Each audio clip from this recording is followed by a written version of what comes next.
I'm going to spend the next few minutes helping you decide whether the robot Coupe R2 Dice continuous feed food processor is really worth the space it takes in your kitchen, or if you'd be better off looking elsewhere.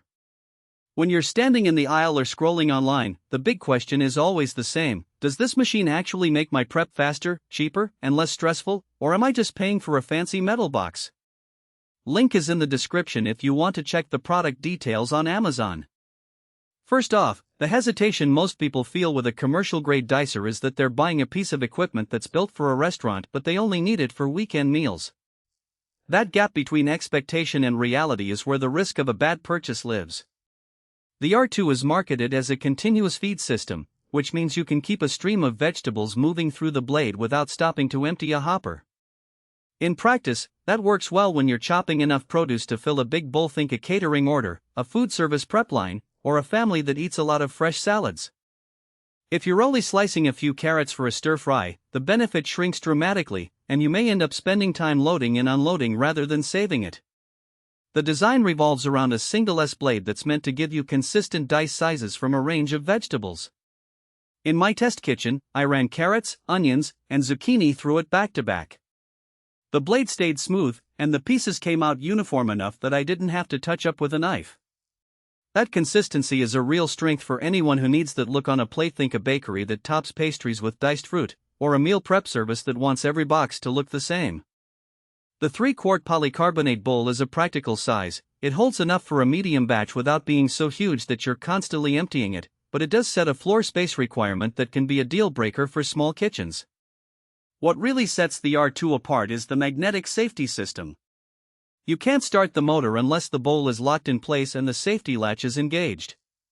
That gives you peace of mind if you have kids or if you're using the machine in a busy environment where a slip could be dangerous.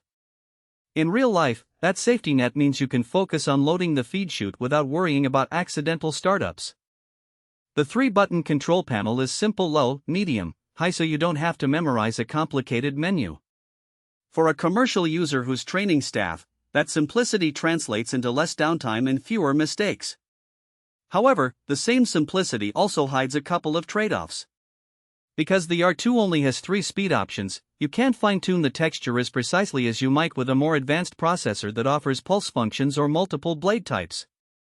If you need a fine mince for a salsa or a coarse chop for a rustic stew, you may find yourself reaching for a different tool after the first pass.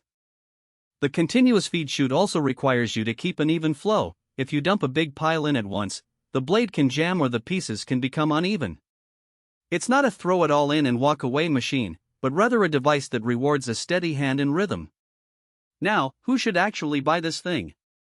The sweet spot is anyone who regularly processes large volumes of vegetables and wants a reliable, repeatable dice without the mess of hand chopping. Small restaurants, food trucks, catering businesses, and even serious home chefs who run a weekly meal prep routine will feel the value. The fact that it comes with a 1-year warranty also gives a bit of commercial confidence. You're not stuck with a piece of equipment that could break after a few months of heavy use. If you're already using a basic food processor for occasional tasks, upgrading to the R2 will feel like moving from a bicycle to a motorbike. There's a learning curve, but the speed boost is undeniable. On the flip side, if your kitchen is limited in space, or if your typical batch size is under a kilogram, you're probably better off with a smaller, less expensive processor that still gives you decent results. The R2's footprint is larger than a typical countertop blender, and you'll need a dedicated outlet because the motor draws a decent amount of power. Noise is another practical consideration. The motor is louder than a domestic unit, which is fine in a commercial back-of-house environment but can be jarring in a quiet home kitchen. Lastly, the price point, while justified by the industrial pedigree, can feel steep if you're only looking for occasional diced veggies. Looking at the numbers, the R2 sits at a solid 4.3 out of 5 stars from about 60 reviewers. That rating tells you most owners are happy, but it also reflects a relatively small sample size. The lack of detailed positive and negative snippets means you have to read between the lines. Most of the